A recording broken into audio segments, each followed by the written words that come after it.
Hello friends, welcome to मार्गी. आजच्या आपल्या GS structures and ideal answers या सिरीजमध्ये आपण आउटडेटेड नेचर ऑफ ब्युरोक्रसी या अनुषंगाने एक प्रश्न चर्चेला घेणार आहोत.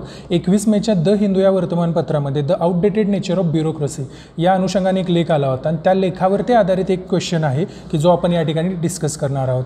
क्वेश्चन असा आहे, the Weberian model of traditional bureaucracy in India is absolute and beside the point in present day public services. अशा पद्धतीचा हा क्वेश्चन आहे. तर या क्वेश्चनला कशा पद्धतीने टॅकल करायला पाहिजे. आता या क्वेश्चनच्या आन्सरमध्ये एका कोटने इथे सुरुवात केलेली आहे. रोनाल्ड रिगन यांचं या ठिकाणी कोट देण्यात आलेला आहे. The most terrifying words in the English language are I am from the government and I am here to help. I am from the government and I am here to help. म्हणजे हे जे coat आहे तर हे coat शब्दशः असेल किंवा उपरोधिक अर्थाने असेल तर या दोन्ही पद्धतीने हे कोट भारतीय प्रशासनाला लागू पडतं. अशा पद्धतीचं वक्तव्य लक्ष्मीकांत देशमुख यांनी त्यांच्या प्रशासनाची बखर किंवा बखर प्रशासनाची नावाचं त्यांचं जे पुस्तक आहे त्याच्यामध्ये केलेलं दिसून येतं. तर या कोटपासून या क्वेश्चनची या ठिकाणी सुरुवात केलेली आहे.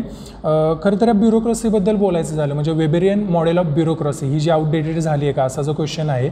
तर ही ब्युरोक्रसी जी आहे आपली तर ती ब्रिटिशांनी 150 वर्षामध्ये जी विकसित केलेली आहे तर ती ब्युरोक्रसी किंवा नोकरशाही म्हणून त्याच्याकडे बघितलं जातं. मग ही नोकरशाही स्वातंत्र्योत्तर कालखंडामध्ये आहे तशी ठेवायची की त्याच्यामध्ये काही आमूलाग्र बदल करायचे. याच्या संदर्भामध्ये जे त्यावेळेचे आपले राजकीय नेते होते त्यांच्यामध्ये एक संभ्रम होता किंवा एक पेच होता असं आपण म्हणू शकतो. मग याच्यामध्ये महात्मा गांधी असतील किंवा पंडित नेहरू असतील तर यांचं म्हणणं असं होतं की ही जी ब्युरोक्रसी आहे तर त्याच्यामध्ये आपण काहीतरी आमूलाग्र बदल करणं अपेक्षित आहे. पण सरदार वल्लभभाई पटेल जे आहेत त्यांनी मात्र ही ब्युरोक्रसी आहे अशा पद्धतीनं आपण पुढं कंटिन्यू करायला पाहिजे अशी ठाम भूमिका घेतली होती. तर ती ठाम भूमिका घेत असताना त्यांनी एक वाक्य या संदर्भामध्ये म्हटलं होतं, I must confess that in point of patriotism, in point of loyalty, in point of sincerity and in point of ability, you cannot have a substitute.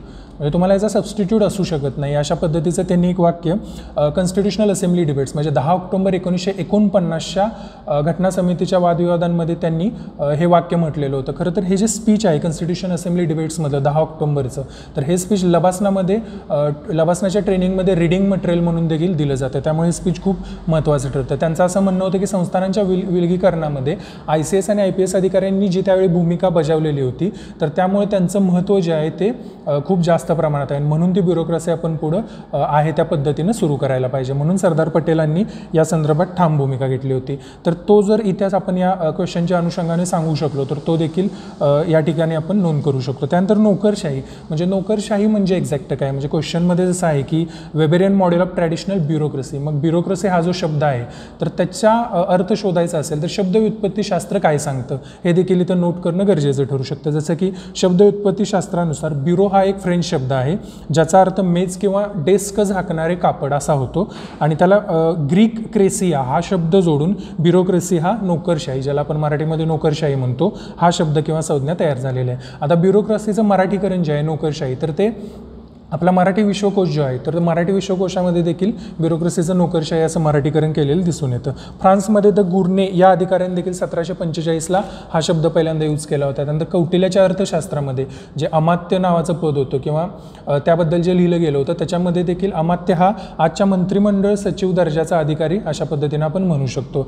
त्यानंतर समाहर्त जो आहे तो आजचा जिल्हाधिकारी, पौर जो आहे तो आजचा महापौर या पद्धतीनं आपण म्हणू शकतो. मौर्य साम्राज्यात देखील प्रांतपती नावाचं पद होतं. त्यानंतर आपण पुढं आलो म्हणजे मुघल साम्राज्यामध्ये आलो तर मुघल काळामध्ये अकबराचा दिवाण राजा तोरडमल म्हणून जो प्रसिद्ध होता तर त्याने महसूल प्रशासनाच्या शास्त्रशुद्ध आखणीची सुरुवात केली गेली असं देखील म्हटलं जातं. त्यानंतर शिवकालीन प्रशासन व्यवस्थेचं देखील उदाहरण या ठिकाणी देता येऊ शकेल. तर आता हा क्वेश्चनमध्ये जो मुख्य मुद्दा होता की वेबेरियन मॉडेल ऑफ ब्युरोक्रसी तर वेबेरियन प्रारूप काय आहे नोकरशाहीचं तर ते नोंद करणं त्याचं विश्लेषण करणं या प्रश्नाच्या अनुषंगाने महत्त्वाचं आहे. जसं की मॅक्स वेबर जो आहे तर मॅक्स वेबरनं ब्युरोक्रसी नावाचाच एक निबंध लिहिला होता आणि त्या निबंधामध्ये त्यांनी आदर्श सिद्धांतावर आधारित असलेली नोकरशाही याची एक संकल्पना मांडली होती.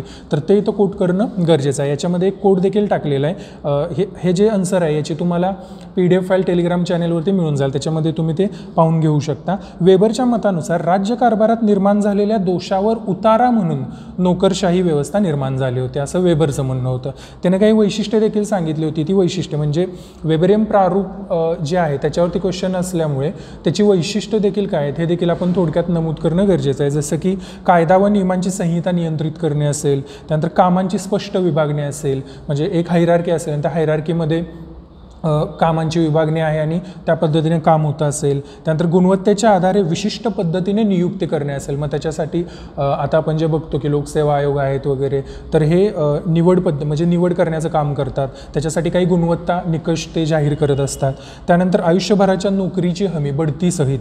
त्यानंतर दडपणा विना संघटनेच्या हितासाठी काम करण्याचे स्वातंत्र्य, हे देखील एक त्याचं वेबरियन मॉडेल जे आहे किंवा प्रारूप जे आहे नोकरशाहीचं ते त्याचं वैशिष्ट्य असलेलं आपल्याला पाहायला मिळतं. मग या नोकरशाहीची कार्य काय आहेत, तर सगळ्यात महत्त्वाचं जे कार्य आहे ते म्हटलं जातं की मंत्र्यांना स्वतंत्र व रास्त सल्ला देणं, स्वतंत्र व रास्त सल्ला देणं. त्यानंतर आपले मत व विचार विदाऊट फिअर ऑर फेवर नोंदवणे, विदाऊट फिअर ऑर फेवर.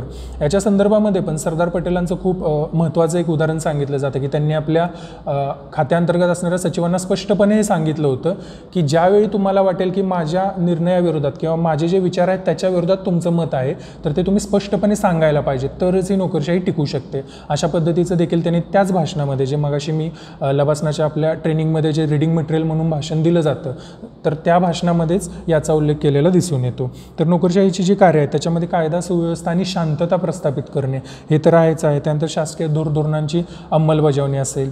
तर आता हे सगळ्या गोष्टी म्हणजे वेबरियन प्रारूप बघितल्यानंतर ज्या आर्टिकलमध्ये म्हटलं गेलेलं आहे किंवा क्वेश्चनच्या अनुषंगाने जे आहे की मग याच्यामध्ये दोष काय आहेत किंवा याच्यामध्ये काय बदल करणं अपेक्षित आहे आणि ती आउटडेटेड खरंच झाली आहे का, तर त्याच्या अनुषंगानं म्हटलं जातं की तटस्थता व घटनेप्रती बांधिलकी कमी झालेली आहे.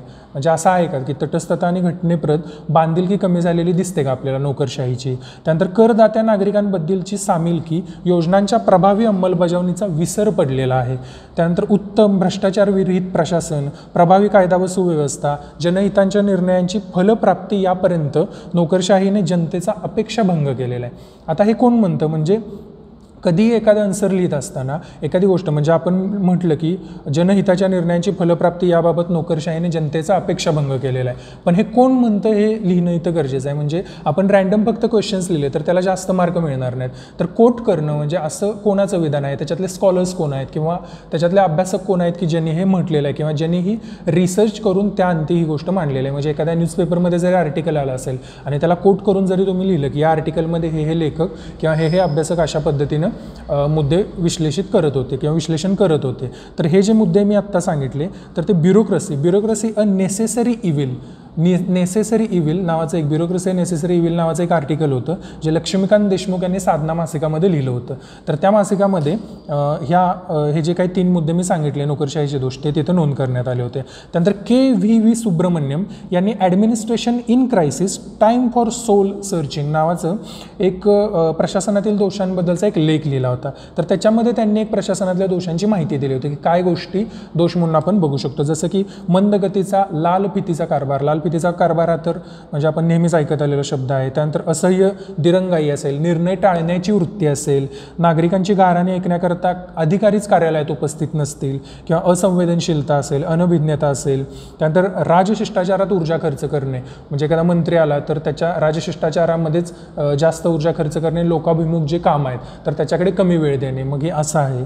त्यानंतर लोकप्रियता मिळवण्यासाठी चुकीच्या राजकीय कार्यक्रमांचे आयोजन करणे किंवा राबवणे, रास्त कामासाठी स्पीड मनी म्हणून बेकायदेशीर कामासाठी लाच स्वीकारून भ्रष्टाचार करणे, म्हणजे रास्त कामासाठी स्पीड मनी आणि बेकायदेशीर कामासाठी लाच स्वीकारून भ्रष्टाचार करणे.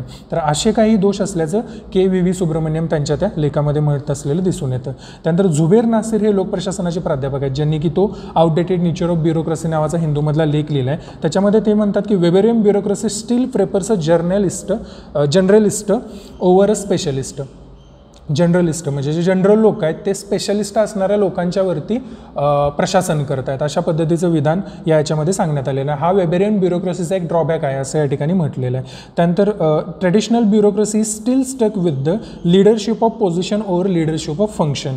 त्यानंतर bureaucracy has become an end in itself rather than a means to an end. अशा पद्धतीचं देखील या ठिकाणी त्या लेखामध्ये विधान करण्यात आहे. मग याची सुधारणा काय किंवा ज्याला आपण वे अहेड म्हणतो, उपाय काय, तर राहुल मुखर्जी नावाच्या अभ्यासकाने अजेंडा फॉर इम्प्रूव्हिंग गव्हर्नन्स या विवेक देबोरा यांनी संपादित केलेल्या पुस्तकामध्ये a review of administrative reforms in India या नावाने एक लेख लिहिला होता आणि त्याच्यामध्ये एक पंचसूत्री सांगितली होती की रिफॉर्म्स कसे असायला पाहिजेत, ज्याच्यामध्ये प्रशासनातील राजकीय हस्तक्षेप कमी करणे, भ्रष्टाचार कमी करणे, जबाबदेही वाढवणे, नागरिक केंद्रित सुशासन निर्माण करणे, प्रशासनाची संख्यात्मक सूज कमी करणे आणि ती लीन आणि फिट करणे अशा पद्धतीचे काही उपाय सांगितले होते. त्यानंतर ब्रिटनच्या ब्युरोक्रसीवरती नोवन कमिटीने एक अहवाल दिला होता, तो देखील या ठिकाणी सांगणं महत्त्वाचं आहे. त्यानंतर 7 प्रिन्सिपल जे होते ते इम्पॉर्टंट आहेत आणि इतर ज्या समित्या आहेत जसं की एन गोपालस्वामी अहवाल असेल 1949चा, त्यानंतर AD गोरावाल समिती आहे 1951ची, त्यानंतर पॉल ॲप्लबाईंना नेहरूंनी पाचारण केलं होतं, त्यांनी सांगितलेल्या गोष्टी असतील. प्रशासकीय सुधारणा आयोग आहे ॲडमिनिस्ट्रेटिव्ह रिफॉर्म्स कमिशन, त्यांनी देखील परफॉर्मन्स बजेटिंग वगैरे ज्या गोष्टी सांगितल्या होत्या. योगिंदर के अलग समिती आहे, होटा समिती आहे, बासवान समिती आहे. तर या सगळ्या या ठिकाणी या प्रश्नाच्या अनुषंगानं आपण नोंद करणं गरजेचं आहे. आता हे ज्या गोष्टी आहेत की मॉडेल आन्सर म्हणून किंवा आयडियल आन्सर म्हणून या ठिकाणी आपण बघतोय, तर हे 7 मिनिटामध्ये लिहिणं शक्य आहे का? काही लोक म्हणतील की शक्य नाही आहे. तर हे आयडियल असेल असं हे नेहमीच कंटेस्टेड राहणार आहे, सरांनी पहिल्याही लेक्चर्समध्ये सांगितलेलंच आहे, त्यामुळे हे कंटेस्टेड राहीलच.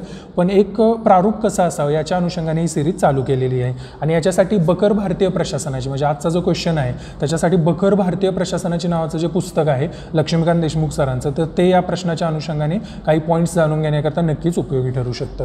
धन्यवाद.